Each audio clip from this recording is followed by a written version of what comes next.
भाइयों, मुल्ला नसरुद्दीन का यह किस्सा भी काफी मशहूर है। एक बार वह एक गांव में लगभग 6 महीने तक रहा।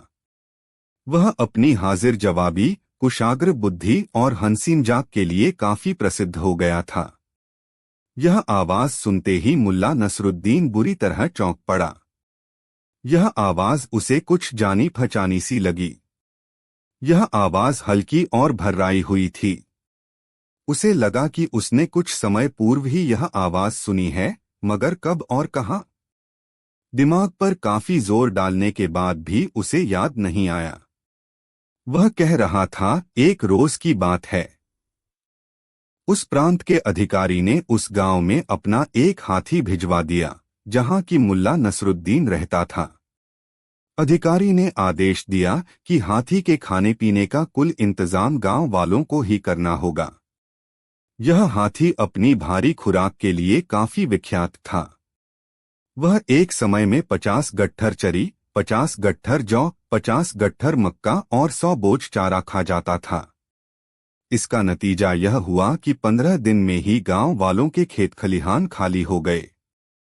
जब वे बेचारे बिल्कुल निराश हो गए और दूसरा कोई चारा न रहा, तो गांव वालों ने फैसला किया कि मुल्ला नसरुद्दीन को कस्बा अधिकारी के पास भेजा जाए, ताकि वह अधिकारी से निवेदन करे कि वे अपना हाथी उस गांव से वापस मंगवा लें। यह निर्णय हो जाने के बाद सब मुल्ला नसरुद्दीन के पास गए और उसे अपनी परेशानी बताई। नसरुद्दीन ने सबकी परेशानी को सुना, फिर उनका कष्ट दूर करने के लिए सहमत हो गया। फिर क्या हुआ? फिर फिर उसने अपने गधे पर जीन कसी और निकल पड़ा प्रांत अधिकारी से मिलने। नेकी के काम में तो वह कभी पीछे रहता ही नहीं। एक व्यक्ति बोला, अरे काहे की नेकी? जाने से पहले गांव वालों से वो अपना मेहनताना तय करना नहीं भूला था। दरअसल इस काम के लिए उसने गांव वालों से इतनी मोटी रकम वसूली थी कि कितनों को तो अपने घर ही बेचने पड़ गए थे। वे फकीर हो गए। उनकी उस खराब हालत का जिम्मेदार सिर्फ और सिर्फ नसरुद्दीन ही था। मुल्ला नसरुद्दीन का चेहरा क्रोध से तमतमा उठा और उसने लेटे-लेटे ही एक लंबी हुंकार भरी। हूँ। किसी भी व्यक्ति ने इस हुंकार पर कोई ध्यान नहीं दिया। सभी ने सोचा कि सुनने वाला ही हुंकार भर रहा होगा, जबकि किस्सागो अपना किस्सा सुनाने में व्यस्त था। इस प्रकार मुल्ला नसरुद्दीन अपने सुस्त और बदमिजाज गधे पर सवार होकर प्रांतीय अधिकारी के महल पर जा पहुंचा। वह काफी देर तक अधिकारी के नौकरों की कृपा पर मोहताज लोगों की भीड़ में खड़ा रहा कि शायद भूल से उन लोगों की नजर उस पर भी पड़ जाए। वह उस नजरेक्रम के इंतजार में था जिसने कुछ लोगों को खुशियां बख्शी तो कुछ को बर्बाद भी किया। जैसे ही अचानक वहां आए अधिकारी की नजर मुल्ला नसरुद्दीन पर पड़ी तो उसकी शानदार सूरत देखकर नसरुद्दीन इतना भयभीत तथा आश्चर्यचकित हो गया कि उसकी टांगें सियार की पूंछ की तरह कांपने लगीं और उसके जिस्म में खून का दौरा धीमा पड़ गया। वह पसीने से लथपथ हो गया और उसका चेहरा तो खड़िया से भी अधिक सफेद दिखाई देने लगा था। मुल्ला नसरुद्दीन के मुंह से फिर हूं की आवाज निकली, मगर कहानी सुनाने वाले ने आक्रोश में भरी इस हुंकार की ओर कोई ध्यान नहीं दिया और अपनी ही रौ में बोलता चला गया। डर के मारे मुल्ला नसरुद्दीन के मुंह से आवाज न निकली। फिर कुछ साहस बटोरकर बदबूदार लकड़बग्घो बगधो जैसी मिमियाती आवाज में वह बोला, ए मेरे शानदार आका, ए इस सूबे के शानदार उजाले, ए इस सूबे के चांद सूरज, इस सूबे के निवासियों को खुशियां और आनंद बख्शने वाले, अपने इस नाचीज गुलाम की भी फरियाद सुनने की मेहरबानी कबूल फरमाएं, जो कि आपकी इस शानदार चौखट को अपनी दाढ़ी से साफ करने के भी लायक नहीं है। प्रांतीय अधिकारी खुश हो गया और उसने मुल्ला नसरुद्दीन को अपनी बात कहने की इजाजत बख्श दी। ए दयालुओं के दयालु, आपने अपना एक हाथी हमारे गांव में भेजकर हम पर बड़ी मेहरबानी की है। यह हमारी खुशनसीबी है कि हमें उसकी सेवा करने का मौका मिल रहा है। मुल्ला नसरुद्दीन की हिम्मत नहीं हो पा रही थी कि वह उससे असली और मुद्दे की बात कह सके, इसलिए इधर उधर की हाँकते हुए वह बोला, हालांकि हाथी की सेवा में हमारी तरफ से कोई कमी नहीं उठाई जा रही, मगर फिर भी हमें एक बात की चिंता खाई जा रही है। चिंता? प्रांतीय अधिकारी की भवें तन गईं। वह गुर्राया, कैसी चिंता? मुल्ला नसरुद्दीन उसके सामने ठीक वैसे ही झुका जैसे ईख के खेत में खड़ा इकलौता गन्ना आंधी में झुक जाता है। बोलता क्यों नहीं? किस बात की चिंता खाई जा रही है? मुल्ला नसरुद्दीन ने भयभीत होकर कांपते हुए कहा, हुजूर, हालांकि हाथी की सेवा में हम जी जान से जुटे रहते हैं, लेकिन फिर भी मुझे लगता है कि वह हमारे साथ रहकर खुश नहीं है। उसे खाया पिया नहीं लगता, वह बड़ा उदास सा रहता है, लगता है या तो उसे आपकी याद सताती है या एकांत में रहना ही उसे पसंद नहीं। सरकारे आली, पूरा गांव उसकी उदासी को लेकर परेशान है। गांव वालों ने मुझे आपके पास इस निवेदन के लिए भेजा है कि या तो उसकी उदासी दूर दूर करने के लिए आप किसी हथिनी की व्यवस्था करें या उसे वापस उसके परिवार या झुंड में पहुंचा दें, क्योंकि हम सब यूं खामोश रहकर उसकी उदासी नहीं देख सकते। इस निवेदन को सुनकर प्रांत का अधिकारी बहुत खुश हुआ। उसने तुरंत गांव में एक हथिनी भिजवाने का आदेश जारी कर दिया और अपनी खुशी जाहिर करने के लिए मुल्ला नसरुद्दीन को अपना जूता चूमने की इजाजत दे दी। मुल्ला नसरुद्दीन ने इस काम को इतनी लगन से अंजाम दिया कि अधिकारी के जूते की रंगत ही उड़ गई। मुल्ला नसरुद्दीन के होंठ काले पड़ गए और इससे पहले कि किस्सा सुनाने वाला आगे कुछ और कह पाता कि मुल्ला नसरुद्दीन जोर जोर से चीखा, तू झूठ बोल रहा है, अबे गंदे और मरियल कुत्ते! यह तेरी जुबान, तेरे होंठ और तेरा पेट है जो बड़े लोगों के जूते चाट चाट कर काले पड़ चुके हैं। मुल्ला नसरुद्दीन आज तक कभी किसी बड़े आदमी के आगे नहीं झुका। तू एक नेक दिल इंसान को क्यों मुफ्त में बदनाम कर रहा है? नेक व्यापारियों, तुम इस पाजी की बात न सुनकर इसे मारपीट कर यहां से भगा दो। वह बदनाम करने वाले उस व्यक्ति से निपटने के लिए उठकर उसकी ओर झपटा ही था कि ठिठक कर रुक गया। उसके सामने चेचक के दागों वाला वही व्यक्ति था जिसकी काइयां आंखें काफी पीली थीं। यह वही नौकर था जन्नत पर पुल की बाड़ बनाने को लेकर मुल्ला नसरुद्दीन की जिससे पहले ही झड़प हो चुकी थी और जो उसकी थैली से 150 तंके अपने मालिक की सलामती की नमाज अदा करने के लिए ले गया था। उसे देखते ही मुल्ला नसरुद्दीन चिल्लाया, अबे अमीर के खुफिया जासूस, मैं तुझे अच्छी तरह पहचानता हूँ, मेरी नजरें तुझे पहचानने में धोखा नहीं खा सकती। बता, लोगों की जासूसी करने का तुझे क्या मिलता है? जिन निर्दोष और मासूमों को तू फांसी दिलवाता है, उसके एवज में कितनी रकम हासिल होती है तुझे? चेचक के चेहरे वाला भी उसे देखकर चौंका। अभी तक वह खामोश बैठा मुल्ला नसरुद्दीन को घूर रहा था, फिर अचानक उसने ताली बजाई और जोर से चीखा, सिपाहियों! सिपाहियों! जैसे ही मुल्ला नसरुद्दीन ने सिपाहियों के भागते कदमों की आवाज सुनी, वैसे ही एक भी पल गवाए बिना वह उछला और चेचकरू नौकर को एक ओर धकेलता हुआ बाहर निकल गया। दरअसल चेचकरू जासूस की यह एक चाल थी। वह इसी प्रकार मौका पाकर व्यापारियों के झुंड में शामिल हो जाता था और मुल्ला नसरुद्दीन की टोह लेने के लिए इस प्रकार के मनगढ़ंत किस्से सुनाया करता था ताकि मुल्ला नसरुद्दीन स्वयं या उसका कोई रिश्तेदार जब उसका विरोध करे तो वह उन्हें सिपाहियों से पकड़वा दे और उसके बदले में अमीर से इनामो इकराम हासिल करे। आज काफी दिनों के बाद उसकी मेहनत रंग लाई थी, मगर मुल्ला नसरुद्दीन उसकी पकड़ से बाहर निकल चुका था।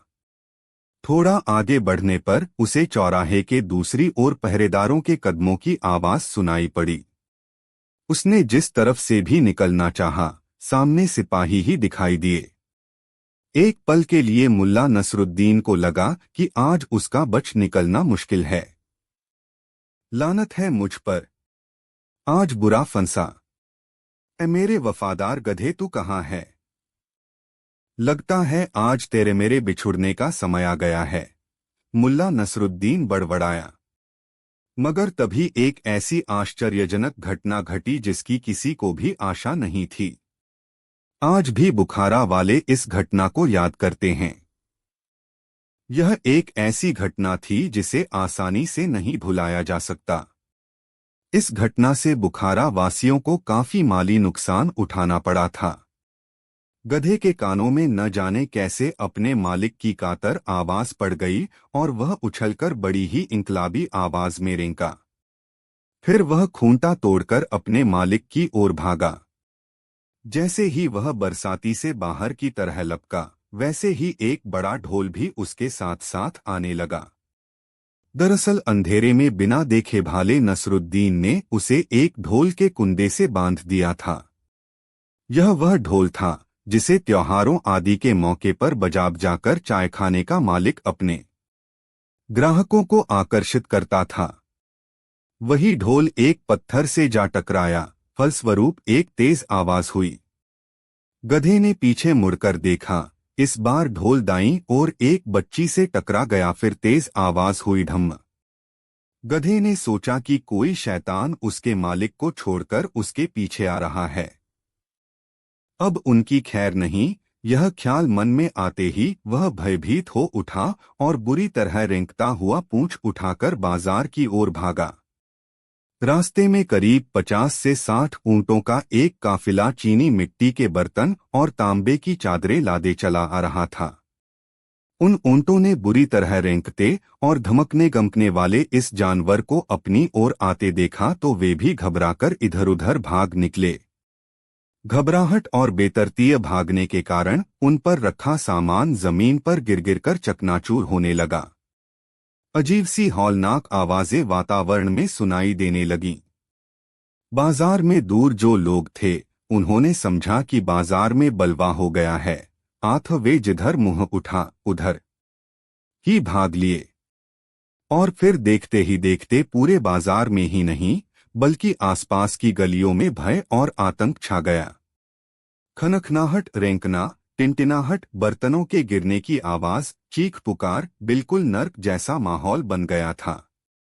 ऊंटों और घोड़ों के अंधाधुंध भागने से कितने ही तंबू और चायखानों की बरसातियां उखड़ गई थीं। इस खौफनाक शोर को सुनकर कितने ही लोग सोते से जाग गए थे और अधनंगे हो इधर उधर भाग लिए। घरों दुकानों में रोशनियां गुल हो गईं। भागने वाले अंधेरे में कभी किसी से भिड़ जाते तो कभी किसी जानवर की दुलत्ती खाते। दहशतनाक चीख पुकार मची हुई थी चारों तरफ। वे लोग समझ रहे थे कि कयामत का मत का दिन आ गया है। मुर्गे पंख फड़फड़ाकर अजीब सी आवाज में चिल्लाने लगे। बकरियां और मेढ़े मिमियाने लगे थे। शोरगुल बढ़ता बढ़ता शहर की घनी आबादी तक जा पहुंचा था। शहर की चारदीवारी पर लगी तोपें दगने लगीं। शहर के पहरेदारों ने समझा कि कोई दुश्मन बुखारा में दाखिल हो गया है। महल के पहरेदारों ने समझा कि बगावत हो गई है। वहां से भी तोपें दागी जाने लगीं। शहर की मीनारों से मुल्ला सहमी हुई आवाजों में दुआएं मांगने लगे। सभी ओर अफरातफरी मची हुई थी। किसी को समझ में नहीं आ रहा था कि क्या हुआ और वह कहां जाए, क्या करे। अपने महल में अमीर भौचक कासा सिपह सालारों पर गर्जवरस रहा था। मगर क्या हुआ, कैसे हुआ, यह सब केवल एक शख्स ही जानता था और वो था मुल्ला नसरुद्दीन।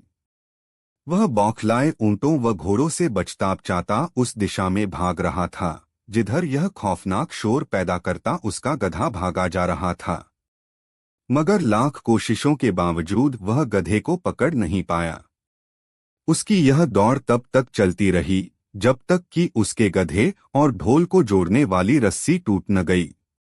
रस्सी के टूटते ही ढोल लुढ़ककर ऊंटों की ठोकरों में जा पहुंचा। ऊंट उससे बचने के लिए हड़बड़ी में चायखानों के छप्पर, शामियाने और खोखे गिराते चले गए। फिर ऐसा हुआ कि एक मोड़ पर अचानक मुल्ला नसरुद्दीन और उसका गधा एक दूसरे के आमने सामने आ गए। गधे के मुंह से झाग निकल रहा था और वह बुरी तरह हाँफ रहा था। मुल्ला नसरुद्दीन हालांकि स्वयं भी हाँफ रहा था, मगर ऐसे में उसने एक पल की भी देर करना उचित नहीं समझा और गधे की रस्सी पकड़कर पीछे की ओर खींचते हुए बोला, आ चल, उधर चलते हैं, यहाँ तो बेतुका शोर हो रहा है। यह देखकर उसे आश्चर्य हो रहा था कि गधे जैसे छोटे से पशु के पीछे यदि एक ढोल बांधकर छोड़ दिया जाए तो यह मामूली सा पशु भी कितनी बड़ी तबाही ला सकता है। अबे, देखा तूने क्या कर डाला।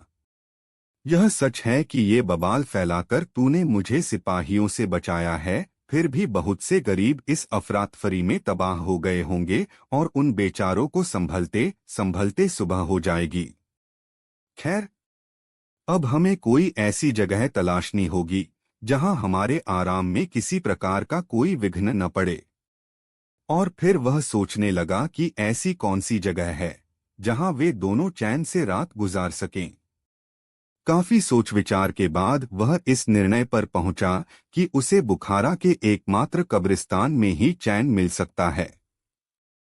शर्तिया बात है कि वहां किसी प्रकार का कोई विघ्न नहीं आने वाला था। उसका ऐसा सोचना किसी हद तक ठीक भी था। शहर में चाहे कितनी ही गड़बड़ी क्यों न फैले, मगर कब्रिस्तान में किसी प्रकार की कोई आफत नहीं आ सकती थी। मुल्ला नसरुद्दीन ने उसकी लगाम पकड़ी और कब्रिस्तान की ओर रुख किया। इस प्रकार मुल्ला नसरुद्दीन ने अपने शहर बुखारा में अपनी वापसी का धमाकेदार पहला दिन पूरा किया। उसने गधे को एक कब्र के पत्थर से बांध दिया और स्वयं दूसरी कब्र पर जाकर लेट गया। उधर शहर में सारी रात तोपों की गर्ज, शोरगुल व चीख पुकार मचती रही, मगर वह लंबी तान कर सो रहा था। सुबह होते ही शाही हुक्म से अनेक बढ़ी, कुम्हार, मेहतर व दूसरे सफाई कर्मचारी बाजार में आ चुके थे। सभी अपने अपने अपने काम में लग चुक चुके थे और देखते ही देखते बाजार साफ कर दिया गया था। रात को आई तबाही से काफी नुकसान हुआ था। कर्मचारियों ने शामियानों को सीधा किया, पुलों की मरम्मत की गई, बाड़ों के सुराखों को भरा गया और टूटे कांच के बर्तनों के टुकड़ों को साफ किया गया। फर्क यह रहा कि सूरज निकलने तक रात की गड़बड़ी का कोई चिन्ह वहां बाकी नहीं बचा था। ठीक समय पर बाजार लग गया और लोगों की आवाजाही शुरू हो गई और बाजार फैलता फैलता अमीर के महल तक जा पहुंचा था। पूरे बाजार में घूमता मुल्ला नसरुद्दीन महल के करीब जा पहुंचा, जहां डेरा डाले बहुत से लोग बैठे थे। ये सभी वे लोग थे जो अमीर की अदालत में अपनी बहुत फरियादें या मुकदमे लेकर आए थे। मुल्ला नसरुद्दीन ने सोचा कि इन लोगों से बात की जाए। वह एक गंजे के पास पहुंचा जो अपने खेमे के बाहर बैठा था। उसके बगल वाले खेमे के बाहर एक लंबी दाढ़ी वाला शख्स बैठा था और उन दोनों के बीच एक बकरा बंधा था जो कभी काफी तंदुरुस्त रहा होगा, लेकिन इस समय उसकी हड्डियां चमक रही थीं। मुल्ला नसरुद्दीन उनके करीब पहुंचकर बोला, अस्सलाम वालेकुम ए बुखारा शरीफ के निवासियों, आप लोग खानाबदोशों की तरह यहाँ क्यों पड़े हैं? ए मुसाफिर, दाढ़ी वाला बोला, हम लोग खानाबदोश नहीं बल्कि तुम्हारी तरह ही खुदा के नेक बंदे हैं। अगर आप लोग नेक मुसलमान हैं नहीं रहते तो यहाँ क्यों पड़े हैं, अपने घरों में क्यों? ए मुसाफिर, हम लोग अपने विद्वान बादशाह, जिसका ओज सूर्य के प्रकाश को ढक लेता है, ऐसे अमीर के नेक और सही न्याय की प्रतीक्षा में यहाँ बैठे हैं। अच्छा, हाँ, इस बार गंजा व्यक्ति बोला, हम 5 हफ्ते से यहाँ अमीर से न्याय मांगने की उम्मीद में पड़े हैं। यह लंबी दाढ़ी वाला, एक नंबर का झगड़ालू शख्स, अल्लाह इसे गारत करे। यह दढ़ियल मेरा बड़ा भाई है। हमारे वालिद जो कुछ भी छोड़कर मरे, हमने उसे आपस में बांट लिया है, अब हम दोनों के बीच यह बकरा ही है। हम समझ नहीं पा रहे हैं कि इस बकरे का बंटवारा कैसे करें और तुम्हारी वह जायदाद कहाँ है जो कि तुम्हें बंटवारे में मिली? उसे बेचकर हमने नकद रुपया अपने पास रखा हुआ है। आखिर इस मुकदमे को लड़ने के लिए हमें नकद पैसे की भी तो जरूरत थी। मुहर्रिरों, अहलकारों, अर्जीनवीसों, अर्जियां लेने वालों को आखिर किसे पैसे नहीं देने पड़ेंगे? गंजे ने गर्व से कहा, पैसे कितने ही क्यों न लग जाएं, मगर बकरा दूसरी तरफ नहीं जाना चाहिए। मुल्ला नसरुद्दीन ने देखा देखा करा लकड़ी के खूंटे को चबाता हुआ लगातार दर्दनाक आवाज में चीख रहा है। यह देखकर गंजे आदमी ने तिप्तिया घास का एक गट्ठर उसके आगे डाल दिया। यह देखकर दाढ़ी वाला चीखा, अपनी यह बदबूदार घास मेरे बकरे के आगे से हटा ले। और फिर लात मारकर उसने वह घास बकरे के आगे से दूर फेंक दी और अपना भूसी का टब उसके सामने रख दिया। यह देखकर गंजे को गुस्सा आ गया। वह क्रोध से चिल्लाया, नहीं नहीं, मेरा बकरा तेरी यह सूखी भूसी नहीं खाएगा। फिर उसने भी ठोकर मारकर उस टब को दूर हटा दिया। सारी भूसी सड़क की धूल में मिल गई। बस दाढ़ी वाले से यह सहन नहीं हुआ। अबे खबीस, तेरी इतनी हिम्मत, आ तुझे मजा चखाता हूं। और फिर देखते ही देखते वे दोनों गुत्थम गुत्था हो गए।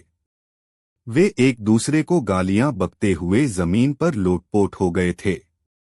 मुल्ला नसरुद्दीन एक ओर खड़ा उनकी यह दिलचस्प लड़ाई देख रहा था। वह लड़ते रहे और उधर बकरे ने अचानक धरती पर गिरकर दम तोड़ दिया। अरे खुदा के नेक बंदों, अब तो यह गुत्थम गुत्था बंद करो। देखो, बकरे की ओर इशारा करके मुल्ला नसरुद्दीन ने कहा, अल्लाह ताला ने बकरे को अपने पास बुलाकर खुद ही तुम्हारा इंसाफ कर दिया है। बकरा मर गया। इस बात का तत्काल असर हुआ। वे लड़ना भूलकर फटीफटी आंखों से बकरे को घूरने लगे। उनके चेहरे खून से लथपथ थे। जाहिर था कि दोनों ने एक दूसरे के चेहरे को खूब नोचा था। मुल्ला नसरुद्दीन ने सोचा कि अब झगड़ा खत्म हो गया, मगर नहीं, अभी झगड़ा खत्म नहीं हुआ था। दढ़ियल बोला, अब मैं इसका चमड़ा निकाल लूंगा।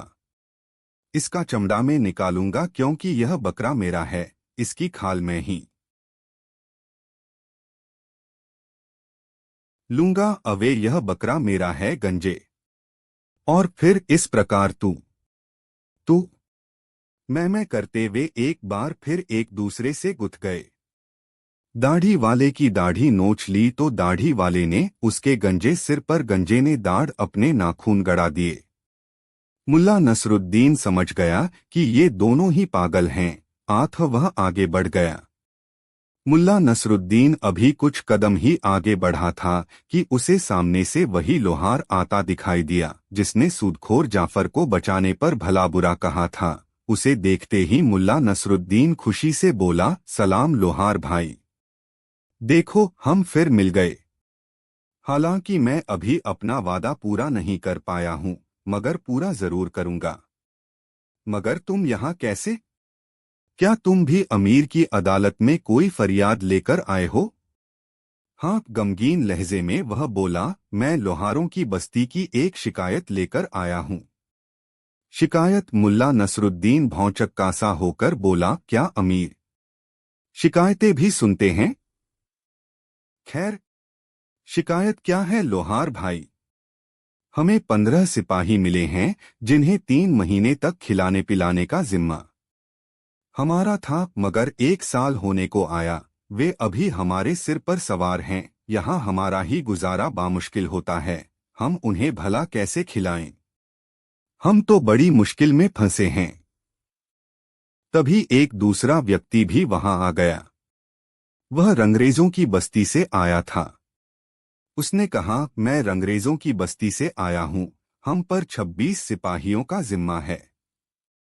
मैं अमीर से फरियाद करने आया हूं कि हमारा धंधा बिल्कुल चौपट हुआ जा रहा है, मुनाफा बिल्कुल नहीं हो रहा। मेहरबानी करके अमीर हमें इस मुसीबत से निजात दिला दें। यह सुनकर मुल्ला नसरुद्दीन बोला, लोहार भाई, एक बात मेरी समझ में नहीं आई कि तुम लोग सिपाहियों को आखिर पसंद क्यों नहीं करते? जब तुम अमीर मंत्री व अधिकारियों को पालते हो, 2000 गुलामों व 6000 फकीरों को खिलाते पिलाते हो, तो फिर बेचारे ये सिपाही क्यों भूखे रहें? क्या तुमने यह कहावत नहीं सुनी कि जहाँ किसी एक सियार को कुछ खाने को मिल जाता है, वहाँ 10 सियार और आ जाते हैं? यह सुनकर लोहार सहमी सहमी नजरों से इधर उधर देखते हुए बोला, धीरे बोलो। रंगरेज मुल्ला नसरुद्दीन को घूरते हुए बोला, ऐ मुसाफिर, तुम खतरनाक आदमी हो। मुझे तुम्हारी बातों में नेकी नजर नहीं आती। हमारे अमीर तो बड़े ही विद्वान। उसकी बात अधूरी रह गई, तभी महल के द्वार पर ढोल और तुरही बजने लगी।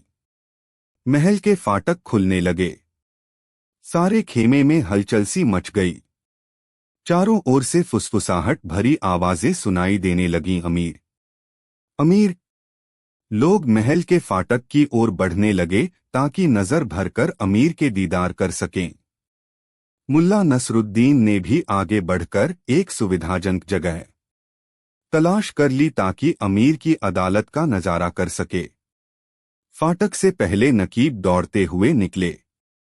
वे चिल्ला रहे थे, हटो हटो, अमीर के लिए रास्ता छोड़ो, बाजू हटो, आला हजरत अमीर तशरीफ ला रहे हैं। फिर अंदर से सिपाहियों का एक दस्ता निकला। वे फाटक के किनारे खड़े लोगों पर लाठियां बरसाने लगे ताकि वे पीछे हट जाएं। तत्काल ही एक चौड़ा रास्ता बन गया। इसके बाद मसीसी लोग निकले। उनके हाथों में ढोल, बांसुरी, तंबूरे आदि थे। इसके बाद कीमती वस्त्र और तलवारों से लैस अमीर के खास सेवकों का दस्ता निकला। दस्ते के पीछे 2 हाथी थे जो पूरी तरह सजेधजे थे। अंत में एक सजीदजी गाड़ी निकली। उसमें जरी के चंदोवे के भीतर स्वयं अमीर बड़े आराम से लेटे हुए थे। यह दृश्य देखते ही भीड़ में सरसराहट सी फैल गई। अमीर के निर्देशानुसार सभी लोग जमीन पर लेट गए। अमीर का आदेश था कि स्वामी भक्त जनता विनम्रता एवं सभ्यतापूर्वक आए व कभी भी ऊंची नजर से न देखे। नौकर दौड़ दौड़कर सवारी के सामने कालीन बिछा रहे थे। गाड़ी के एक ओर चंबर डुलाने वाला अपने कंधे पर घोड़े के बालों की पूंछ का चंबर रखे चल रहा था। दूसरी ओर अमीर का हुक्के वाला था जो बड़ी विनम्रता व आत्मविश्वास के साथ सोने का तुर्की हुक्का लिए सवारी के साथ साथ चल रहा था। जुलूस में सबसे पीछे पीतल के कंटोप पहने, हाथों में नंगी तलवारें, भाले व तीर कमान लिए सिपाही चल रहे थे। सबसे पीछे 2 तोपें थीं। दोपहर का सूरज चमक रहा था। एक ओर यह शाही आन बान थी तो दूसरी ओर गरीबी से जूझते फटेहाल वे लोग थे जो अपनी अपनी फरियादें लेकर वहां आए थे। अमीर का शानदार जुलूस जब जाहिल, गंदे, दबे पिसे और फटेहाल लोगों के विशाल समूह के बीच से गुजरा तो ऐसा लगा जैसे गंदे चिथड़े में सोने का पतला धागा डाल दिया गया हो। एक तख्त पर जहां अमीर को आकर बैठना था, वहां पहरेदार तैनात थे। तख्त के एक ओर जल्लाद, मुहर्रिर आदि बैठे थे। जिन लोगों ने पहले अमीर को नहीं देखा था, उन्हें अमीर को देखकर काफी निराशा हुई। जिस सूरत की उपमा चांद से की जाती थी, वह किसी पिलपिले खरबूजे के समान दिखाई दे रही थी। अपने मंत्रियों का सहारा लेकर अमीर गाड़ी से उतरे और रत्नजड़ित सिंहासन पर जा बैठे। मुल्ला नसरुद्दीन ने देखा कि अमीर का वह शरीर जिसकी उपमा दरबारी शायर वृक्ष की किसी नाजुक डाली से करते हैं, वह मोटा, थुलथुल और भारी भरकम था। अमीर की बाहें छोटी थीं। उसके पैर ऐसे टेढ़े-मेढ़े थे कि शाही पोशाक भी उसके उस ऐब को ढक नहीं पा रही थी। मंत्री लोग अमीर के दाईं ओर खड़े हो गए, लिपिक आदि बाईं ओर। वे अपनी बहियां, कलम व दवातें संभाल रहे थे। अमीर तख्त पर बैठते ही किसी नशेड़ी की तरह आंखें मूंदकर पसर गया। अमीर ने फुसफुसाकर कुछ कहा। वजीरे आजम बख्तियार ने उसे सुना, फिर कार्यवाही शुरू करने का इशारा किया। सबसे पहले गंजा और दढ़ियल भाई घुटनों के बल चलते हुए तख्त के सामने आए और बड़ी श्रद्धा से उन्होंने तख्त के कालीन को चूमा, फिर सिर झुकाकर बैठ गए। नजरें धरती में गड़ी थीं। उठो, प्रधानमंत्री बख्तियार का भारी स्वर गूंजा। दोनों भाई उठकर खड़े हो गए। वे काफी सहमे हुए से दिखाई दे रहे थे। जिंदगी में शायद पहली बार दरबार के सामने हाजिर हुए थे। उनकी इतनी हिम्मत भी नहीं हो रही थी कि अपने कपड़ों पर लगी धूल भी झाड़ सकें। वे बोल रहे थे, मगर भय के कारण उनके हलक से आवाज भी ढंग से नहीं निकल पा रही थी। हालांकि उनकी आवाज बहुत ही दबी और घुटी हुई थी। आखिर मामला क्या है? फिर भी उसने पूछा, कहाँ है तुम्हारा बकरा? यह सुनकर गंजा हकलाया, ए खानदानी वजीर, वह तो अल्लाह को प्यारा हो गया। ए रहमदिल वजीर, अब हमारा फैसला करें कि बकरे की खाल किसे मिलनी चाहिए। यह सुनकर वजीर अमीर की ओर पलटा। ए शाहों में सबसे ज्यादा जहीन अमीर, इस विवाद में आप क्या फैसला देते हैं? अमीर ने जम्हाई ली और आंखें मूंदकर गर्दन कंधे पर टिका ली। उसने तो जैसे वजीर की बात सुनी ही नहीं, मगर वजीर भी पूरा छंटा हुआ मक्कार था। उसने उसके चेहरे के पास सिर झुकाया, ठीक इस प्रकार मानो अमीर उसके कान में कुछ कह रहा हो। फिर बोला, ओह मेरे आका, फैसला तो आपके चेहरे पर स्पष्ट झलक रहा है। कहकर वह दोनों भाइयों की ओर पलटा, सुनो, गौर से सुनो। हमारे महामहिम अमीर ने हम पर निर्णय करने का रहमोकरम किया है। अगर बकरा खुदा को प्यारा हो गया है तो इंसाफ यही कहता है कि उसका चमड़ा इस संसार में खुदा के जानशीन खलीफा हमारे अमीर के पास रहना चाहिए। इसलिए बकरे की खाल को साफ करवाकर शाही मालखाने में जमा करा दिया जाए। सुनते ही दोनों भाई सिटपिटाए। यह क्या हुआ? न बकरा मिला और न बकरे की खाल। खाल की साफ कराई का खर्चा और सिर पर पड़ गया। भीड़ में सरगोशियां सुनाई देने लगीं, जबकि एक पल रुककर वजीर ने पुनः कहा, इसके अलावा दोनों फरियादियों को 200 तंके न्याय शुल्क, 150 तंके महल शुल्क और 50 तंके लिपिक शुल्क देने होंगे तथा मस्जिद के लिए चंदा भी देना होगा। यह सब नकद अथवा जायदाद के रूप में वसूल किया जाएगा। यह फैसला होते ही दरबार के कवि कव्वाल अमीर की शान में गीत गाने लगे और वे दोनों भाई एक दूसरे के गले में बाहें डालकर फूट फूट कर रो रहे थे। मुल्ला नसरुद्दीन उनके करीब पहुंचा और सांत्वना देते हुए बोला, कोई बात नहीं भाइयों, यह तो ऊपर वाले का शुक्र है कि हफ्तों इंतजार का तुम्हारा वक्त जाया नहीं गया। अमीर ने बड़ी दयानतदारी से तुम्हारा इंसाफ किया है। यह बात तो बुखारा का हर एक आदमी जानता है कि इस दुनिया में हमारे अमीर से बढ़कर कोई भी कृपालु व विद्वान न्यायाधीश नहीं है। अब तुम दोनों भाई अपने अपने घरों को जाओ और भविष्य में अगर फिर कभी किसी कुत्ते, बिल्ली या मुर्गे को लेकर तुम्हारा फसाद हो तो फिर अमीर की अदालत में आना, और हाँ, आने से पहले अपने खेत खलिहान और मकान आदि बेचना न भूलना, वरना तुम लोग शाही कर अदा नहीं कर पाओगे। इससे तो बेहतर था कि हम भी अल्लाह को प्यारे हो जाते। एक भाई बोला, हाय कमबख्ती, आखिर हमने झगड़ा किया ही क्यों? दूसरा भी विलाप करने लगा। फिर दोनों भाई रोते बिलखते और अपनी दाढ़ियों नोचते वहां से चले गए। अब लोहार को अमीर के सामने पेश किया गया। वजीर ने उसकी शिकायत सुनी, फिर अमीर की ओर पलटा, आपका क्या फैसला है? मेरे मालिक, अमीर गफलत की नींद सो रहा था, अब तो उसके खर्राटे गूंजने लगे थे। आह आह! महामक्कार वजीर बख्तियार ने अपने दोनों हाथ फैलाए, ए मेरे आका, फैसला तो आपके इस नूरानी चेहरे पर लिखा है। कड़कर वह पलटा और अपनी नजरें उपस्थित जनसमूह पर डालकर बड़े ही रोबीले अंदाज में बोला, हमारे रहनुमा और दयावान अमीर ने लोहार टोले पर सिपाहियों के खाने पीने की व्यवस्था का भार सौंपकर उन पर बड़ा उपकार किया है। लोहार टोले के लिए यह बड़े सम्मान की बात है। इसके बावजूद इस लोहार ने यहाँ शिकायत पेश करके बड़ा भारी अपराध किया है। इसलिए हमारे अमीर ने बहुत दयावान होकर यूसुफ लोहार को 200 कोड़ों की सजा दी है। इससे इसे पछतावा होगा कि इसने इस नेक काम की शिकायत की तो क्यों की।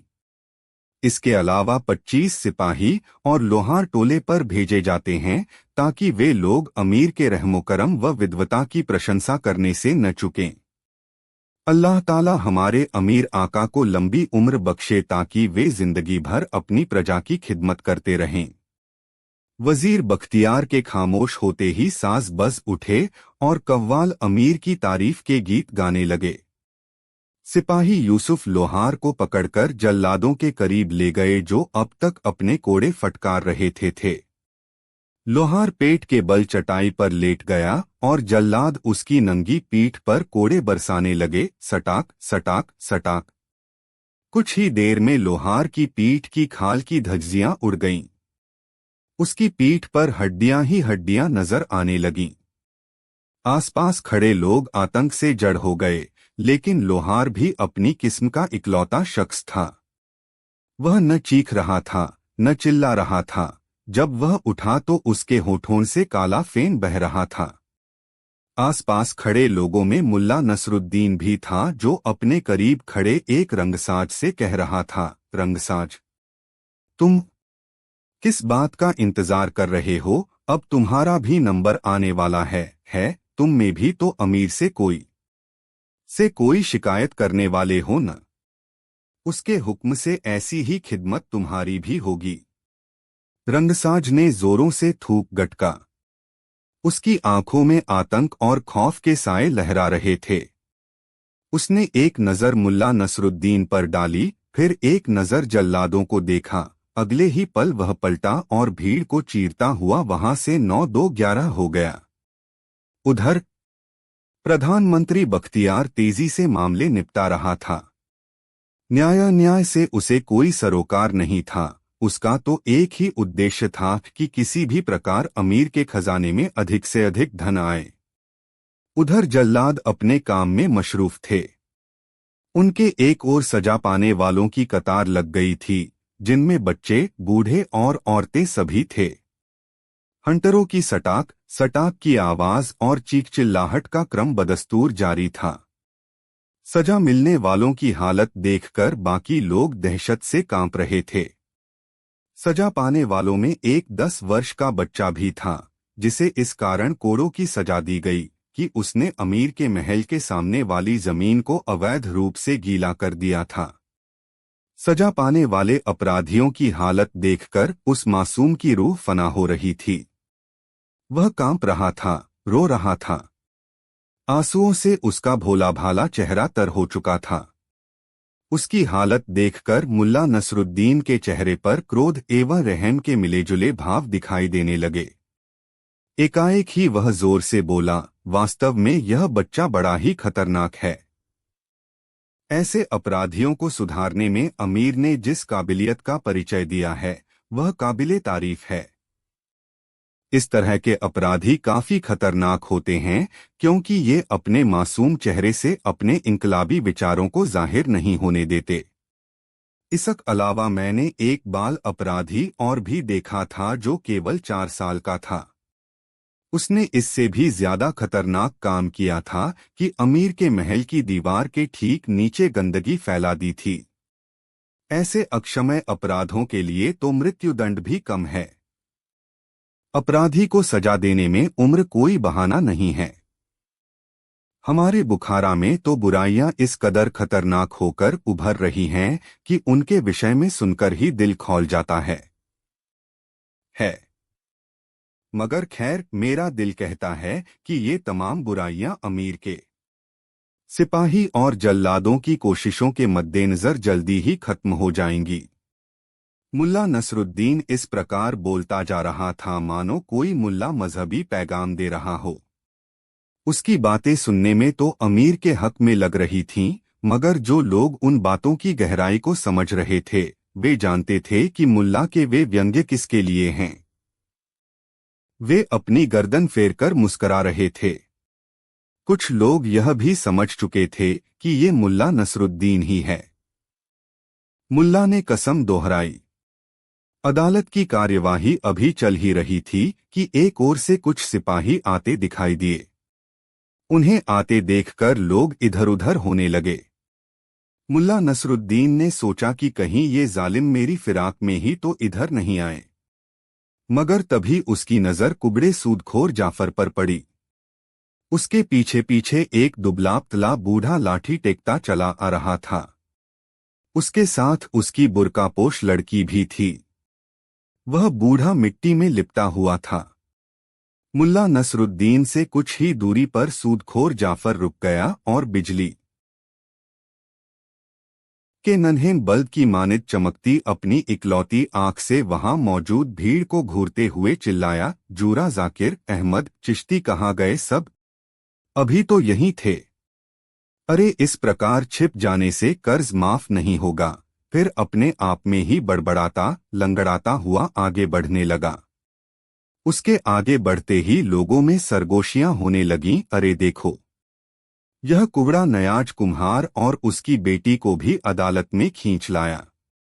सत्यानाश हो इस मरदूद का। बेचारे कुम्हार को इसने एक दिन की भी मोहलत नहीं दी। अल्लाह इसे गारत करे, मुझे भी 15 दिन बाद इसका कर्ज चुकाना है। अरे देखा तुमने, इसे बीमारी चली आ रही हो। देखकर लोग इस प्रकार छिप जाते हैं जैसे छूत की दुनिया गर्क हो रही है, मगर इसे न जाने क्यों मौत नहीं आती। एक व्यक्ति बड़े ही दुहखी अंदाज में बोला, अच्छा भला तालाब में गर्क हो रहा था, न जाने किस भले आदमी ने बचा लिया। मुल्ला नसरुद्दीन न के चेहरे पर शर्मिंदगी के भाव उभर आए। उसी ने तो बचाया था उस नामुराद को। दुहक और पीड़ा के कारण उसका दिल जलने लगा और पुनः उसने अपनी कसम दोहराई, मैं इसे उसी तालाब में डुबोकर दम लूंगा। मौके की नजाकत। वजीरे खास बख्तियार ने सूदखोर जाफर को सबसे पहले और बड़े सम्मान से बुलाकर अपनी बात रखने का मौका दिया। सूदखोर ने उसे बताया कि नयाज कुम्हार को आज सुबह तक कर्ज अदा करना था, मगर उसने अभी तक कुछ नहीं दिया। पूरी दास्तान सुनने के बाद वजीर ने अमीर के चेहरे की ओर देखा। वह आलसी अभी भी उसी प्रकार गफलत में सो रहा था। वजीर बोला, ए न्यायप्रिय अमीर, मुझे वह फैसला सुनाने की आज्ञा दीजिए जो मैं आपके चेहरे पर लिखा देख रहा हूँ।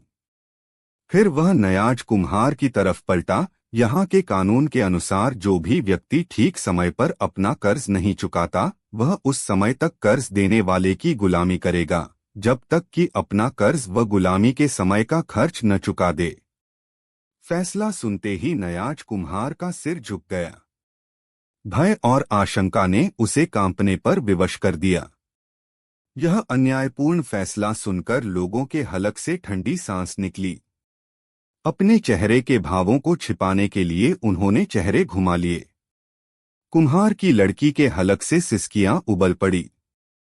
उन महीन और बारीक सिसकियों को सुनकर मुल्ला नसरुद्दीन के दिल पर घूंसा सा लगा और एक बार फिर उसने अपनी प्रतिज्ञा दोहराई, बेरहम सूदखोर, तुझे उसी तालाब में डुबाकर मारूंगा। कुछ क्षणों बाद बख्तियार पुनः ऊंची आवाज में बोला, जैसा कि आप सभी लोग जानते हैं कि हमारे अमीर बड़े ही रहम दिल और न्याय पसंद हैं। उनका कहना है कि कुम्हार को कर्ज चुकाने के लिए 1 घंटे की मोहलत और दी जाती है। यदि वह 1 घंटे में कर्ज नहीं चुका पाता है तो उसके साथ कानूनी कार्यवाही की जाएगी। इधर बख्तियार यह ऐलान करके चुप हुआ और उधर चापलूस दरबारी और शायर अमीर की खुशामद में गीत गाने लगे। एकाएक ही काफी शोरगुल उत्पन्न हो गया, जिसके कारण अमीर की आंख खुल गई और उसने सबको शांत होने का हुक्म दिया। अमीर का हुक्म होते ही वहां सन्नाटा छा गया, लेकिन यह सन्नाटा अधिक देर तक न रह सका। कुछ ही क्षण गुजरे थे कि मुल्ला नसरुद्दीन का गधा इतनी जोर से रेंका कि उसकी कर्णभेदी आवाज सुनकर अमीर को भी अपने कानों पर हाथ रख लेने पड़े। गधा अपनी थूथनी को ऊपर की ओर उठाकर अपने पीले दांत चमकाता हुआ बुरी तरह रेंक रहा था। कुछ लोग तो इस तरह डरकर भागे कि वहां भगदड़सी मच गई। सिपाही भीड़ को काबू करने के लिए भीड़ पर टूट पड़े। मुल्ला नसरुद्दीन ने मौके की नजाकत को समझा और अपने गधे को लेकर भीड़ को चीरता हुआ तेजी से एक ओर भाग निकला। वह उस अड़ियल गधे को घसीटता जाता और बुरी तरह कोसता जाता था। अबे लानत है तुझ पर, बड़ा खुश हो रहा है आज तू। अबे क्या दिल ही दिल में नहीं कर सकता था अमीर की तारीफ? क्या तू भी अमीर की चापलूसी के गीत गाकर उसका दरबारी बनना चाहता है? जिसने भी मुल्ला नसरुद्दीन की इस बात को सुना, ठहाका लगाकर हंस पड़ा। नसरुद्दीन को आसानी से रास्ता मिल रहा था, मगर अमीर के सिपाही भीड़ होने के कारण लाख कोशिशें करने पर भी मुल्ला नसरुद्दीन तक नहीं पहुंच पा रहे थे। मुल्ला नसरुद्दीन भीड़ से बाहर निकलते ही अपने गधे की पीठ सवार हुआ और ऐड लगाकर उसे सरपट दौड़ा दिया।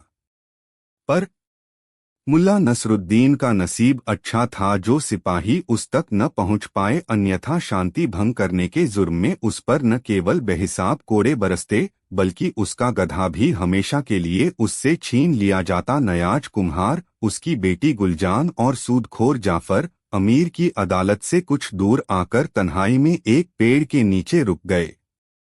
नयाज कुम्हार बड़ा ही सहमा हुआ और दुहखी दिखाई दे रहा था। उसकी आंखें नम थीं जबकि सूदखोर जाफर के चेहरे पर विजी चमक दिखाई दे रही थी।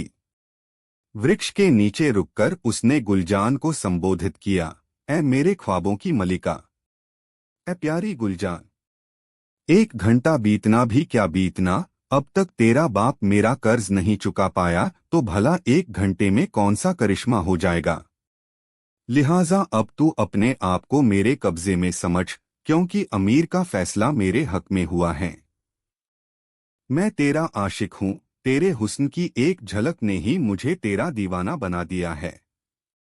ऐ हसीना, अब तो तेरे बिना एक पल भी गुजारना मेरे लिए भारी है।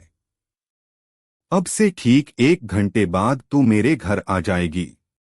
अगर तू मेरे मन मुताबिक चलेगी तो तू राज भी करेगी और मैं तेरे बाप के साथ भी अच्छा बर्ताव करूंगा। इसे बढ़िया कपड़े और बढ़िया खाना दूंगा।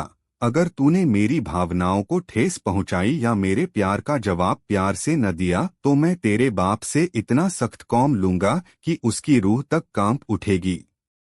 मैं इसे खीवा में बेच दूंगा।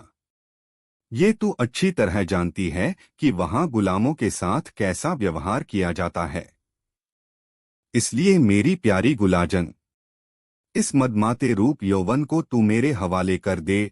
सूदखोर ने जैसे ही उसके नकाब को छूना चाहा, वैसे ही गुलजान ने उसका हाथ झटक दिया। इस छड़छाड़ छेड़छाड़ में गुलजान की एक झलक मुल्ला नसरुद्दीन को भी मिल गई, जो अपने गधे पर सवार सामने की ओर से चला आ रहा था। उसके रूप यौवन की एक झलक पाकर मुल्ला नसरुद्दीन अपनी सुध-बुध खो बैठा। उसे लगा मानो उसने दुनिया की पहली आखिरी हसीन औरत देख ली और अब उसके लिए दुनिया में कुछ बचा ही न हो। सूदखोर को देखकर अनायास ही उसके मुंह से निकला, या अल्लाह, ये कुबड़ा, ये गलीज काना, ये लंगड़ा सुअर इस हसीना के पाक दामन को मैला करना चाहता है। ये तो इसका ऐसा गुनाह है जिसके लिए सजाए मौत भी कम है। लानत है मुझ पर जो मैंने इस गंदे आदमी को डूबने से बचाया। ये तो नेकी कर और जूते खा वाली बात हो गई। खैर कोई बात नहीं गंदे सुअर, तुझे भी भुगतूंगा। सोले गलीज, अब तू नयाज कुम्हार की बेटी को छू भी नहीं पाएगा। अबे जलील, 1 घंटे में तो दुनिया उलट पुलट जाती है, बादशाहत बदल जाती है। मैं 1 घंटे में ऐसा करिश्मा करके दिखाऊंगा जो दूसरा कोई 1 साल में भी नहीं कर सकता है।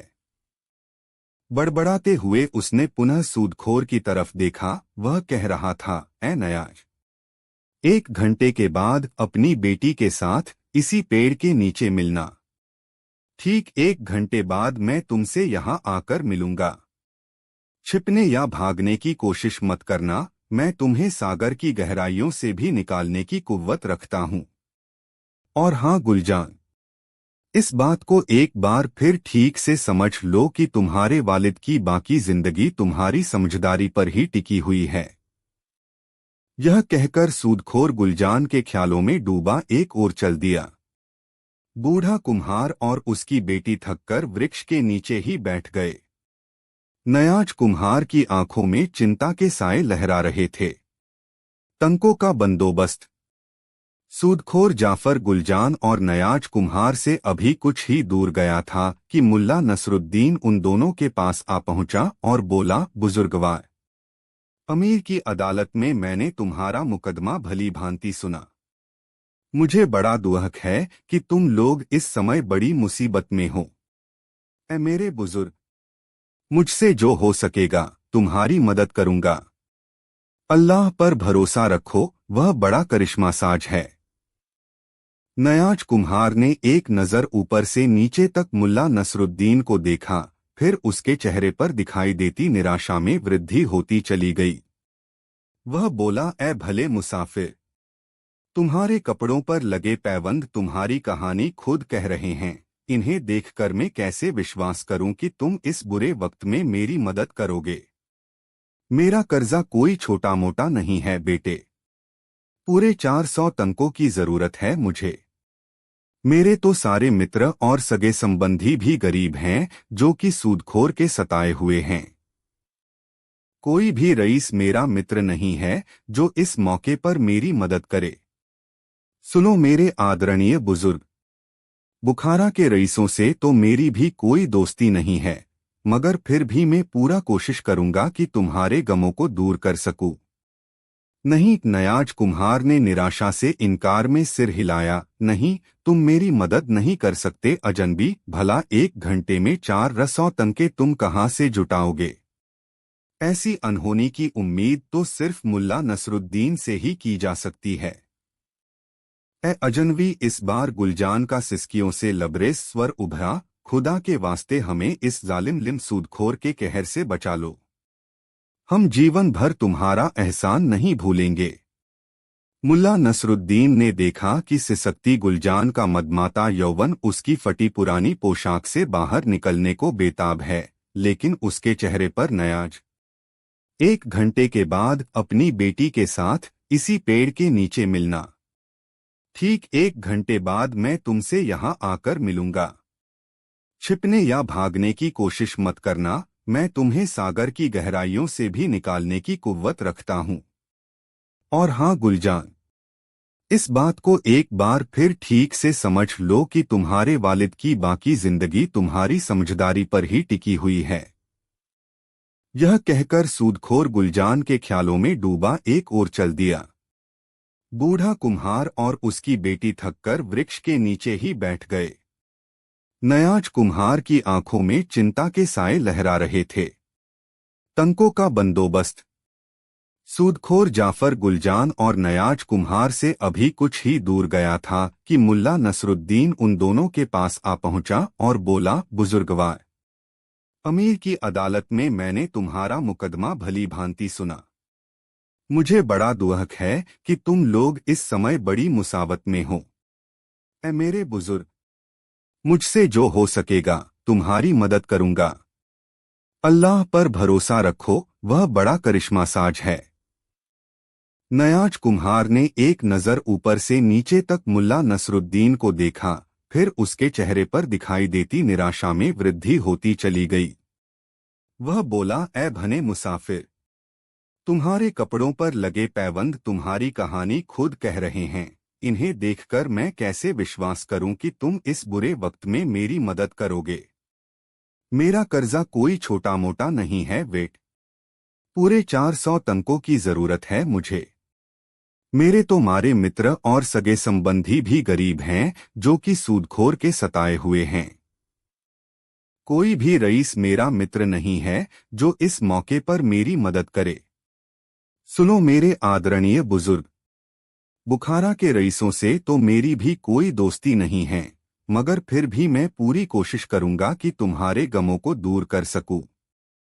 नहीं, नयाज कुम्हार ने निराशा से इनकार में सिर हिलाया। नहीं, तुम मेरी मदद नहीं कर सकते अजनबी। भला 1 घंटे में 400 तंके तुम कहाँ से जुटाओगे? ऐसी अनहोनी की उम्मीद तो सिर्फ मुल्ला नसरुद्दीन से ही की जा सकती है। ए अजनबी, इस बार गुलजान का सिसकियों से लबरेज स्वर उभरा। खुदा के वास्ते हमें इस जालिम सूदखोर के कहर से बचा लो। हम जीवन भर तुम्हारा एहसान नहीं भूलेंगे। मुल्ला नसरुद्दीन ने देखा कि सिसकती गुलजान का मदमाता यौवन उसकी फटी पुरानी पोशाक से बाहर निकलने को बेताब है, लेकिन उसके चेहरे पर बड़ी ही मुकद्दस मासूमियत थी। गुलजान ने भी नकाब हटाकर मुल्ला नसरुद्दीन की तरफ देखा था। न जाने क्यों उसे विश्वास था कि यह अजनबी उनके लिए कुछ न कुछ अवश्य करेगा, जबकि उससे नजर मिलते ही मुल्ला नसरुद्दीन ने अपने आप में एक अजीब सी बेचैनी महसूस की। फिर एक भी पल जाया किए बिना उसने नयाज कुम्हार से कहा, आप यहीं बैठकर मेरे आने का इंतजार कीजिए। मैं सूदखोर के आने से पहले ही 400 तंकों का बंदोबस्त करके लौट आऊंगा। कहकर मुल्ला नसरुद्दीन तेजी से अपने गधे पर सवार हुआ और उसे से ऐसी ऐड लगाई कि गधा कमान से निकले तीर की भांति बाजार की ओर दौड़ता चला गया। प्रतिभाशाली गधा। बाजार में आकर मुल्ला नसरुद्दीन एक ऐसे चायखाने में जा घुसा जो लोगों से खचाखच भरा हुआ था। उसमें रेशमी गद्दे व कालीन बिछे हुए थे। उसने अपने गधे को खूंटे से बाहर नहीं बांधा, बल्कि चायखाने में ही लेकर घुस आया। वहां मौजूद लोग आश्चर्य से उसे देखने लगे। कुछ लोगों ने नाक मुंह भी सिकोड़ा कि कैसा बेहुदा आदमी है जो गधे को ही अंदर ले आया। मुल्ला नसरुद्दीन ने जीन के झोले से वह कुरान शरीफ निकाली जो कुछ दिन पूर्व एक बूढ़े ने उसे दी थी। उसने कुरान शरीफ गधे के आगे रख दी। यह कार्य उसने पूरे आत्मविश्वास और गंभीरता से किया, जैसे वह बड़ा ही स्वाभाविक हो। चायखाने में मौजूद लोग आश्चर्य और उत्सुकता से एक दूसरे का मुंह ताकने लगे। गधा चायखाने में लकड़ी के फर्श पर अपना खुर पटकने लगा। अरे! इतनी जल्दी? मुल्ला नसरुद्दीन कुरान का पन्ना पलटते हुए बोला, तू तो जरूरत से ज्यादा समझदार हो गया है। दिन दूनी रात चौगुनी तरक्की कर रहा है बेटा। यह देखकर चायखाने का तुंदियल मालिक फौरन उठकर उसके पास आया और बोला, सुन ए भले मानुष, क्या तुझे यह जगह गधे के लाने के लायक दिखाई देती है? और तूने यह धार्मिक ग्रंथ खोलकर इसके सामने क्यों रखा है?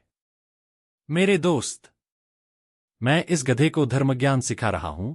मुल्ला नसरुद्दीन ने बड़े ही आत्मविश्वास से कहा, हमारा कुरान शरीफ का सबक पूरा होने वाला है। अब शीघ्र ही इसे शरीयत, धर्म कानून भी पढ़ाया जाएगा। चाय वाले की आंखें फटी और मुंह खुला का खुला रह गया। ऐसा अजूबा उसने जीवन में आज से पहले कभी नहीं देखा था। अन्य लोगों में भी कानाफूसी और भनभनाहट होने लगी। इस अजूबे को देखने और समझने के लिए बहुत से लोग उठकर खड़े हो गए। गधे ने एक बार पुनः खुर पटका। बहुत खूब, बहुत खूब। मुल्ला नसरुद्दीन ने पुनः पन्ना पलटा। मेरे बेटे, बस थोड़ी सी कसर रह गई है। तू जरूर अरवी मदरसे में उस्ताद बनने के काबिल हो जाएगा। फिर वह तमाशबीनों की तरफ पलटा। बस इसके साथ यही कमी है कि यह किताब के पन्ने नहीं पलट सकता। इस काम में इसे किसी न किसी की मदद चाहिए। ऊपर वाले ने इसे बड़ा ही जहीन बनाकर भेजा है। जनाबे आली, इसकी याददाश्त तो कमाल की है। अल्लाह से बड़ी गलती हुई जो इसे उंगलियां न बख्शी। देखते ही देखते मुल्ला नसरुद्दीन के चारों ओर अच्छी खासी भीड़ जमा हो गई। अब मुल्ला नसरुद्दीन अपनी असलियत पर आ गया। समय कम था और उसे अभी काफी काम करना था। वह बोला, साहिबान, यह कोई साधारण गधा नहीं बल्कि शाही गधा है। हमारे अमीर का गधा है। एक रोज अमीर ने मुझे अपने पास बुलाकर कहा कि क्या तुम हमारे गधे को दीनियात सिखा सकते हो ताकि यह हमारे जैसा अक्लमंद हो जाए। मैंने गधे का दिमागी मुआयना करके कहा कि ए सम्मानित अमीर, यह गधा उतना ही तेज दिमाग और प्रतिभाशाली है जितने कि आपके अन्य दरबारी या आप। मैं इसे धर्मज्ञान, दीनियात सिखाने का बीड़ा उठाता हूं और दावे से कह सकता हूं कि यह उतना ही विद्वान हो जाएगा जितने कि आप खुद हैं, और हो सकता है कि यह आपसे भी आगे निकल जाए, मगर इसके लिए 20 साल का लंबा समय लग जाएगा। बस यह सुनते ही अमीर ने शाही खजाने से मुझे 5,000 सोने के तंके दिलवाए और कहा कि इसे ले जाओ और पढ़ाओ। यदि 20 साल में तुम इसे दीनियात नहीं सिखा पाए तो तुम्हें सजाए मौत मिलेगी। चाय वाला बोला, तो तुम अपने सिर को अलविदा कह दो। भला किसी ने गधों को भी कहीं कुरान व दीनियात पढ़ते देखा है? अरे भाई, बुखारा में ऐसे बहुत से गधे हैं। मुझे सोने के 5,000 लंके चाहिए तथा ऐसे समझदार गधे रोजाना तो मिला नहीं करते। तुम मेरा सिर कलम होने की फिक्र न करो मित्र, क्योंकि 20 वर्ष में हम में से एक नेक तो खुदा को प्यारा हो ही जाएगा, या तो मैं, या अमीर, या ये गधा। तब तक यह ज्ञात करने में काफी देर हो जाएगी कि धर्मज्ञान का सर्वोत्तम ज्ञाता कौन है। यह जवाब सुनकर पूरा चायखाना ठहाकों से गूंज उठा। चाय वाला तो अपने रेशमी गद्दे पर लोटपोट ही हो गया। हाँ हाँ हाँ, सबसे बड़ा धर्म ज्ञाता, अरे भाई। अचानक उसे न जाने क्या ख्याल आया कि वह एकाएक ही खामोश होकर मुल्ला नसरुद्दीन को घूरने लगा। फिर बोला, तुम कौन हो, कहां से आए हो? ए धर्मज्ञान सिखाने वाले, कहीं तुम मुल्ला नसरुद्दीन तो नहीं हो? दुकान में सन्नाटा छा गया। सभी की सवालिया नजरें मुल्ला नसरुद्दीन के चेहरे पर स्थिर हो गईं। मुल्ला नसरुद्दीन कुछ पलों तक मुस्कराता हुआ सबके चेहरे देखता रहा, फिर बोला, तुम्हारा अनुमान बिल्कुल ठीक है दोस्त। मैं मुल्ला नसरुद्दीन ही हूं। बुखारा शरीफ के नागरिकों, मेरा सलाम कबूल कीजिए। यह सुनते ही वहां खलबली मच गई। मुल्ला नसरुद्दीन, मुल्ला नसरुद्दीन। और यह बुलंद आवाज एक चायखाने से दूसरे में, दूसरे से तीसरे में, और फिर देखते ही देखते यह चर्चा पूरे शहर में फैल गई कि मुल्ला नसरुद्दीन बुखारा में आ चुका है। प्रत्येक स्थान, प्रत्येक गली कूचे में सिर्फ और सिर्फ एक ही चर्चा थी, मुल्ला नसरुद्दीन की चर्चा। दूर दूर के लोग चायखाने में आकर एकत्रित हो गए थे। ताजिक, उज्बक, तुर्कमानी, तातर, जर्जियाई वहां एकत्रित होकर जोर जोर से चिल्लाकर अपने प्यारे नसरुद्दीन, खुशमिजाज व हास्यप्रिय नसरुद्दीन का स्वागत कर रहे थे। भीड़ बढ़ने के बाद किसी ने एक गट्ठर बढ़िया किस्म की घास गधे के आगे लाकर डाल दी। किसी ने जई का ढेर लगा दिया और किसी ने एक बाल्टी साफ पानी उसके आगे रख दिया। मुल्ला नसरुद्दीन बाहर चायखाने की बरसाती में आ गया। उसने अपने चाहने वालों को सलाम करके उनका हार्दिक अभिनंदन किया, फिर एक तख्त पर खड़ा होकर बोला, बुखारा के नागरिकों, मैं आप सबका तहे दिल से स्वागत करता हूं। आप लोगों से मिलकर मेरा मन खुशी से नाच उठा है। हम पूरे 10 वर्षों के बाद मिल रहे हैं। मैं जानता हूं कि आपके दिलो दिमाग में बहुत से सवाल कौंध रहे हैं। ऐ मेरे प्यारे देशवासियों, मैं आपके सवालों के जवाब गीत गा गा कर देना चाहता हूं। कहकर उसने पास ही रखा मिट्टी का एक घड़ा उठा लिया, उसका पानी फेंककर खाली किया और उसे बजा बजाकर गीत गाने लगा। मुल्ला नसरुद्दीन ने जब से होश संभाला था, तब से वह अमीरों, सूदखोर आदि के अत्याचारों को गीतों के रूप में गा गा कर जनता के सामने रखता था। अपनी कविताओं और गीतों में उसने अमीर और सूदखोरों पर करारे व्यंग्य कसे थे। अंत में वह लोगों से कहता कि जिस प्रकार एक रोज पाप का घड़ा फूटता है, उसी प्रकार अमीर का घमंड भी एक न एक दिन अवश्य ही चूर हो जाएगा और जनता को उसके अत्याचारों से मुक्त मिलेगी। यह कहकर वह घड़े को धरती पर पटककर चूर कर देता था। इस बार भी गीत की समाप्ति पर उसने ऐसा ही किया। फिर जनता से मुखातिब होकर बोला, दोस्तों, नयाज कुम्हार को सूदखोर, संदखोर और अमीर के बेरहम फैसले से बचाने की कोशिश करनी चाहिए, उसकी मदद करनी चाहिए। आप लोग मुल्ला नसरुद्दीन को भली भांति जानते हैं कि वह सही समय पर लोगों का कर्ज चुका देता है। क्या कोई मुझे कुछ समय के लिए 400 तनके दे सकता है? यह सुनकर एक भिश्ती तेजी से आगे बढ़ा और बोला, भाई मुल्ला नसरुद्दीन, हम गरीबों के पास भला इतना धन कहाँ है? हमारा सारा धन तो भारी भारी कर चुकाने में ही चला जाता है, लेकिन मेरा यह नया पटका आप ले लो, शायद इससे कुछ मिल जाए। यह कहकर उसने अपना नया पटका नसरुद्दीन के कदमों में डाल दिया। मुल्ला नसर, इसके साथ ही लोगों में सरगोशियां सी होने लगीं। फिर जैसे एकाएक ही सामूहिक आंदोलन सा फैल गया। देखते ही देखते उसके कदमों में पगड़ी, पटके, रुमाल, जूते और बर्तनों आदि का ढेर लगने लगा। तुंदियल चाय वाले ने भी 2 बेहतरीन चायदानियां व तांबे की 2 तश्तरियां लाकर उसके कदमों में रख दीं। देखते ही देखते सामान का बड़ा सा ढेर हो गया। बुखारा के नेक व रहमदिल नागरिकों मुल्ला नसरुद्दीन बोला, बस बस, बहुत सामान हो गया। अब मैं नीलामी शुरू करता हूँ। यह रहा भिश्ती का पटका, जो इसे खरीदेगा उसे प्यास नहीं सताएगी। ये रहे कुछ मरम्मत किए पुराने जूते जो कि मक्का हो आए हैं। इन्हें पहनने वाले को जियारत तीर्थ यात्रा का सुख मिलेगा। ये सभी सामान बहुत सस्ते में बिक रहा है, जल्दी करो। मुल्ला नसरुद्दीन चिल्ला रहा था, मगर जनता गुमसुम सी चुपचाप खड़ी थी। अमीर और सूदखोर के अत्याचारों से दुहकी जनता की जेब खाली थी। जाफर की जूती, जाफर के सिर। चायखाने के बाहर लगी भीड़ को देखकर दूर से आते सूदखोर का माथा उनका। उसके हाथ में सोने चांदी के जेवरों से भरा एक झोला था। इस समय यह शरीफ टीले से उगाही करके लौट रहा था और नयाज कुम्हार और गुलजान के पास जाना चाहता था। उसने गुलजान के लिए कुछ जेवर भी खरीदे थे जो उसे नजर करके प्रभावित करना चाहता था। मुल्ला नसरुद्दीन नीलामी का माल बेचने के लिए बदस्तूर चीख चिल्ला रहा था। सूदखोर को वहां रुकते देखकर बहुत से लोग इधर उधर हो लिए। कारण साफ था कि बुखारा का हर तीसरा आदमी उसका सताया हुआ था। लोग उसकी परछाई से भी बचना चाहते थे।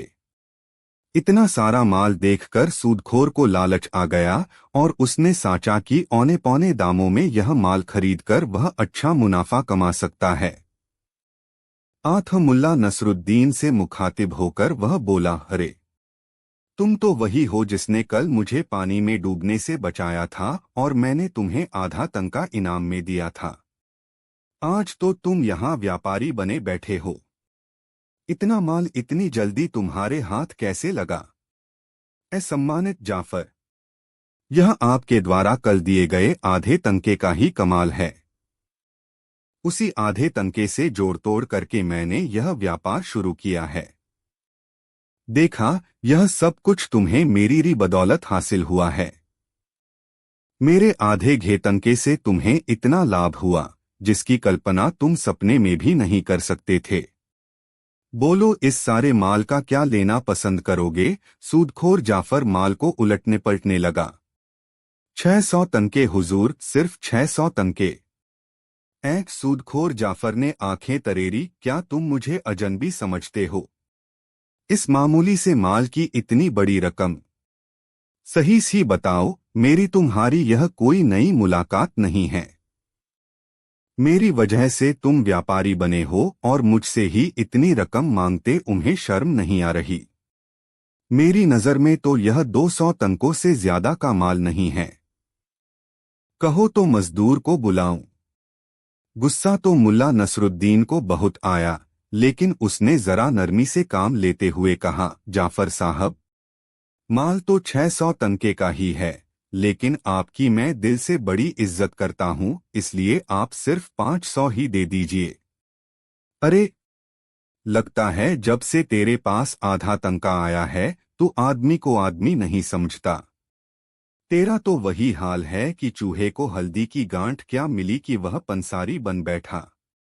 मैंने तेरे जैसा दूसरा कोई एहसान फरामोश नहीं देखा।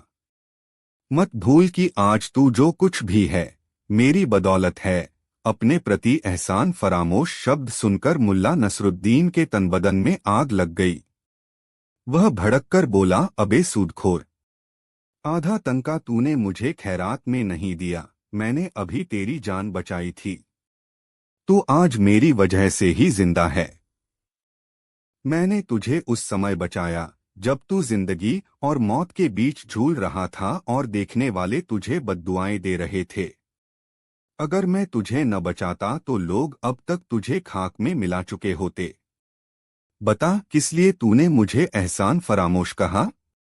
अरे भाई, अच्छा माल लेना है तो गोदाम तो देने ही पड़ेंगे। जाफर ने एक बार फिर माल को जांचा परखा और कहा 300 तंके। मुल्ला नसरुद्दीन खामोश रहा। जाफर ने अपनी पारखी नजरों से सारे माल का मूल्यांकन करके हिसाब लगा लिया था कि वह सारा माल 700 तंकों से कम का नहीं है।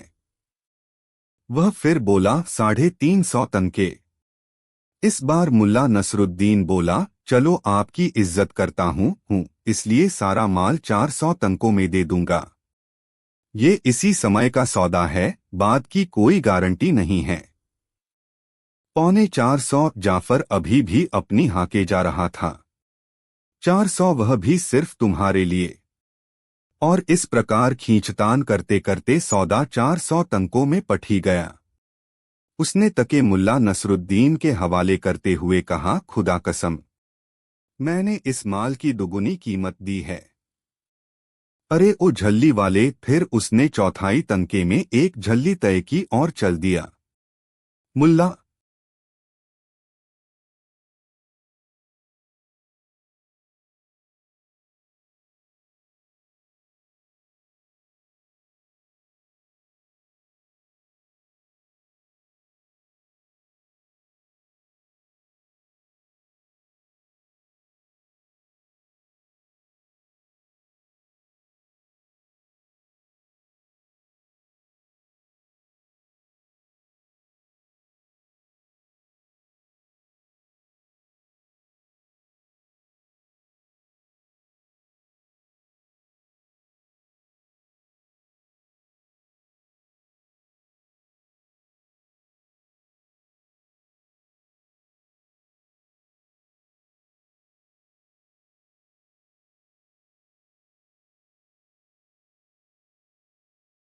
नसरुद्दीन ने तंके अपनी अंटी में खोसे, फिर अपना गधा खोलकर जाफर के पीछे लपकते हुए बोला, ठहरिए जाफर साहब, मैं भी उधर ही चल रहा हूँ। वह जल्दी से जल्दी एक नज़र गुलजान को देखना चाहता था और उसे इस खुशखबरी से मालामाल कर देना चाहता था कि सूदखोर जाफर अब उनका बाल भी बांका नहीं कर सकता। अरे तुम इतनी जल्दी में कहाँ जा रहे हो? आपकी और मेरी मंजिल एक ही है जाफर साहब, मुल्ला नसरुद्दीन ने आंखें मटकाकर कहा, हम दोनों एक ही स्थान पर और एक ही काम से जा रहे हैं। लेकिन तुम्हें मेरे काम की क्या खबर? जाफर ने चटखारा लगाकर कहा, यदि तुम्हें मेरे काम की खबर लग जाती तो तुम्हें मुझसे ईर्ष्या होने लगती, और यदि तुम्हें मेरे काम की खबर लग जाती तो ईर्ष्या के मारे आप अपने बाल नोचने लगते। तू जुबान बहुत लड़ाता है, जानता है मुझसे बात करने की अच्छों की हिम्मत नहीं होती। लोग मेरे नाम से ही कांपते हैं। मैं रईस हूँ, मेरी इच्छा पूरी होने में कोई बाधा नहीं आती। मैंने बुखारा की सबसे खूबसूरत लड़की को पाने की तमन्ना की थी और अब कुछ देर बाद वह मेरी हो जाएगी। अंगूर खट्टे हैं, मुल्ला नसरुद्दीन ने कहा, फिर पास से गुजरते हुए एक अंगूर वाले से एक गुच्छा अंगूर खरीद लिए और बोला, अंगूरों को देखकर एक किस्सा याद आ गया जाफर साहब। हाँ हाँ, मालूम है, मगर इन ऊटपटांग बातों में भला क्या रखा है? बेमतलब की बातों में वक्त क्यों खराब कर रहे हो जाफर साहब? इन बातों का मतलब हर कोई नहीं समझ सकता। कहते हुए उसने अंगूरों का गुच्छा अपनी पगड़ी में लटका लिया। आगे जाकर सड़क दाईं ओर मुड़ गई। मोड़ से कुछ ही आगे गुलजान और नयाज कुम्हार एक पत्थर पर बैठे थे। जाफर को आते देखकर कुम्हार उठ खड़ा हुआ। उसकी आंखों के दीप जैसे बुझ चुके थे और वह पत्थर जैसी दिखाई दे रही थीं। गुलजान ने भी एक दर्द भरी सर्द आह भरकर मुंह दूसरी ओर फेर लिया। वह बड़े ही मौत स्वर में कराही, हम लुट गए अब्बू। हमें अब इस शैतान के पंजे से कोई नहीं बचा सकता। या अल्लाह, मदद कर। जाफर उसके बिल्कुल करीब पहुंच गया। पत्थर को भी पिघला देने वाली गुलजान की सिसकियों का भी उस पर कोई प्रभाव नहीं पड़ा। वह उसके यौवन से अपनी हवस की भूख मिटाना चाहता था। कुम्हार, मियाद खत्म हो चुकी है। कानून के मुताबिक अब तुम दोनों मेरे गुलाम हो। आज से तेरी बेटी मेरी गुलाम व रखैल होगी। कहते हुए उसने गुलजान का नकाब पूरे अधिकार से उलट दिया। फिर बोला, देखो यह बुखारा की सबसे हसीन लड़की आज मेरी सेज की शोभा बनेगी। अब मुझे बताओ कि किसको किससे ईर्ष्या करनी चाहिए।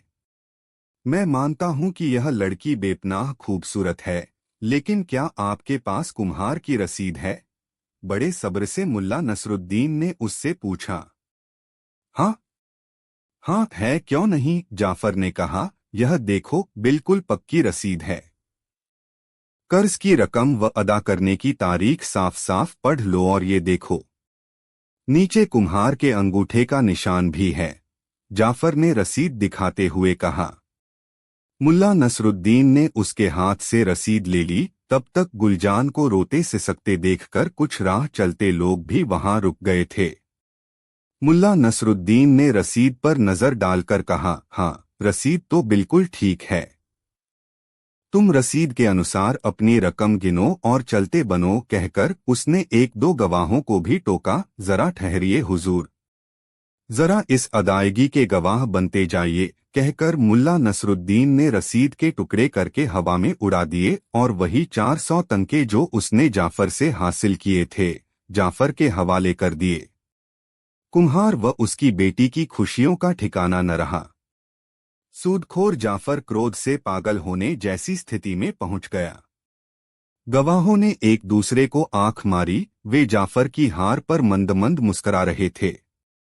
मुल्ला नसरुद्दीन ने पगड़ी में खोसा अंगूर का गुच्छा निकालकर एक मोटा सा अंगूर मुंह में रखा और चटकारा लगाया। सूदखोर का पूरा बदन क्रोध से कांप रहा था। उसकी इकलौती आंख सुर्ख होकर क्रोध की अधिकता के कारण बाहर को उबल पड़ी थी। कुबर कांप रहा था। मुल्ला नसरुद्दीन कूदकर अपने गधे पर बैठ गया। तभी गुलजान ने अपनी खनकती आवाज में कहा, ए अजनबी, हमें अपना नाम तो बताते जाओ, ताकि हमें यह तो पता चले कि इस नेक काम के लिए किसके नाम की दुआ करूं।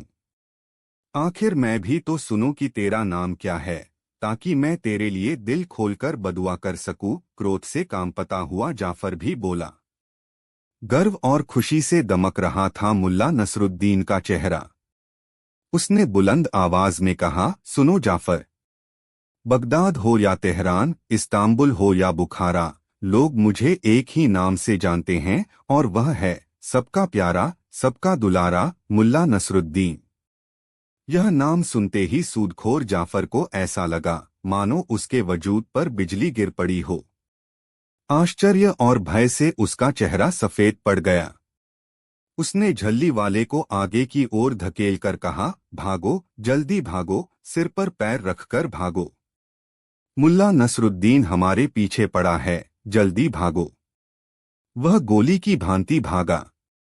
हालांकि लंगड़ाहट और कुबड़ की वजह से वह भागने में असमर्थ था, मगर मुल्ला नसरुद्दीन का खौफ ऐसा था कि वह जान छुड़ाकर भाग रहा था। जबकि उपस्थित लोगों को जैसे ही पता चला कि यह शख्स मुल्ला नसरुद्दीन है, वैसे ही वहां लोगों में उत्साह छा गया। मुल्ला नसरुद्दीन जिंदाबाद, गरीबों का सहारा, मुल्ला नसरुद्दीन।